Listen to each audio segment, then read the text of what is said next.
Hai, Assalamualaikum warahmatullahi wabarakatuh. Salam sejahtera semua.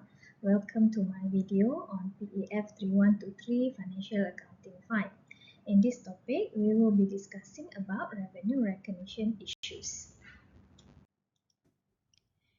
In this video, we are going to focus on the third learning outcome, which is to explain the 5-step model framework for MFRS 15 revenue from contracts with customers.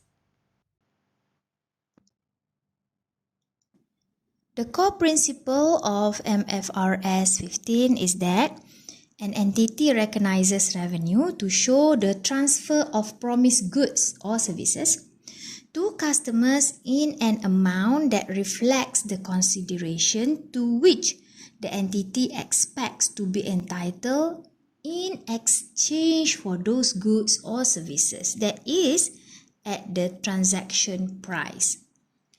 An entity recognizes revenue in accordance with that core principle by applying the 5-step model framework.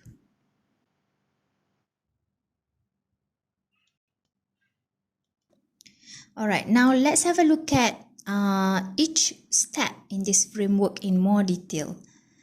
Step 1 is to identify the contracts with a customer.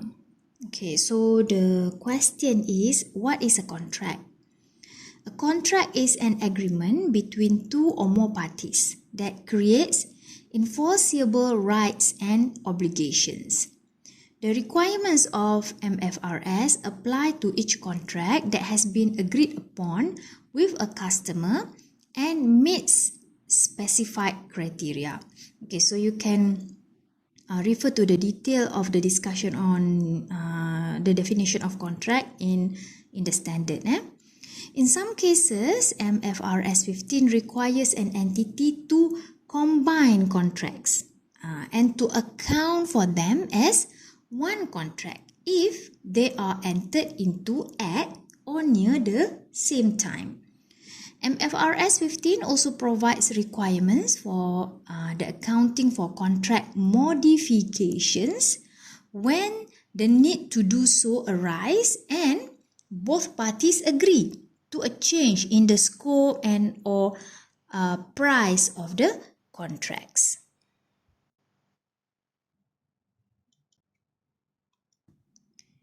Step 2 is to identify the performance obligations in the contract. Okay, so what is a performance obligation? It is a promise in a contract with a customer to transfer goods or services.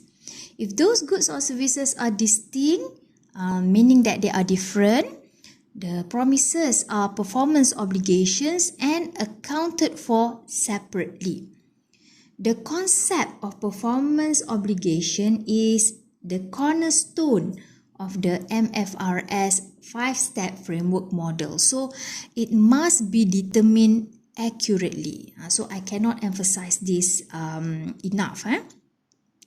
The timing of revenue recognition is based on the satisfaction of performance obligations rather than the contract as a whole. This area is sometimes referred to as what we call the multiple elements arrangements.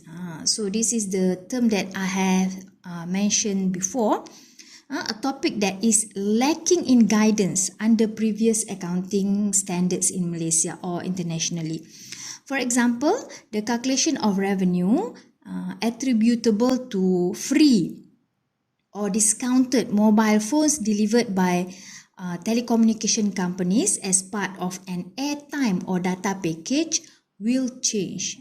So if these companies previously account for the so-called free mobile phone as a marketing cost, then they need to change this policy and instead allocate revenue based on the relative SSP or standalone selling price of the mobile phone. So it's going to be quite a tedious and detailed process for these companies.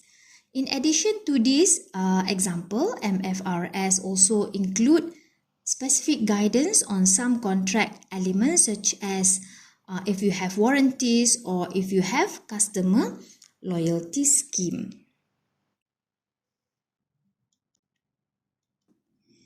Step 3 is to determine the transaction price. Okay, so the transaction price is the amount of consideration in a contract to which an entity expects to be entitled in exchange for transferring promised goods or services to a customer. Determining the transaction price is quite easy and straightforward when the contract price is fixed. But this process becomes much more complicated, more complex when the contract price is not fixed or variable. This is because the transaction price may sometimes include certain variable considerations or consideration in a form other than cash. Okay, so what does a variable consideration mean? Okay, so you have discounts, rebates, refunds, credits, price concessions, incentives, performance bonuses, penalties, and so on. And this could cause the amount of consideration received under a contract to be variable. So all these factors need to be considered so that companies recognize revenue only when it is highly probable that the economic benefits will flow to it. This means that they need to accurately estimate the amount of consideration to which it will be entitled in exchange for the promised goods or services. Additionally, the transaction price is also adjusted for the effects of the time value of money. If, let's say for example, the contract includes a significant financing component and for any consideration payable to the customer.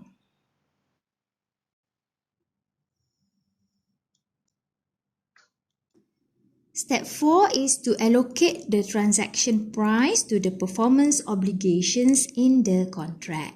Okay, provided that you have accurately determined the performance obligation. A company typically allocates a contract's transaction price to each separate performance obligation on the basis of the relative stand-alone selling prices, the SSP, for each distinct good or service promised in the contract. If a SSP is not observable, okay, the company then need to estimate it. The best evidence of SSP is the observable selling price charged by the company to similar customers and in similar circumstances, if this information are available. If not, the SSP, the standalone selling price, is estimated using all reasonably available information. For example, you can refer to the market conditions, okay, the current market condition, okay, any entity specific factors, as well as information about the customer or the class of customer. But the point is that it needs to be estimated. As mentioned earlier in step 3, sometimes the transaction price includes a discount or a variable amount of consideration that relates entirely or a part of the contract.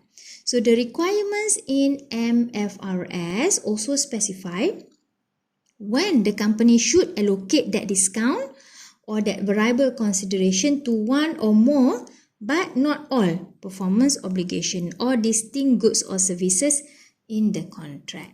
So further detail can be obtained from the standard itself regarding this accounting treatment. And finally, step 5 is to recognize revenue when or as the entity satisfies a performance obligation. Okay, so an entity recognizes revenue when or as it satisfies a performance obligation by transferring a promised goods or service to a customer, this is the part when the customer obtains control of that good or service. The amount of revenue recognized is the amount allocated to the satisfied performance obligation. A performance obligation may be satisfied at a point in time. Okay, so typically for promises to transfer goods to a customer, or over time, typically for promises to transfer services to customer. For performance obligations satisfied over time, an entity recognizes revenue over time, okay, by selecting an appropriate method for measuring the entity's progress towards complete satisfaction of that performance obligation.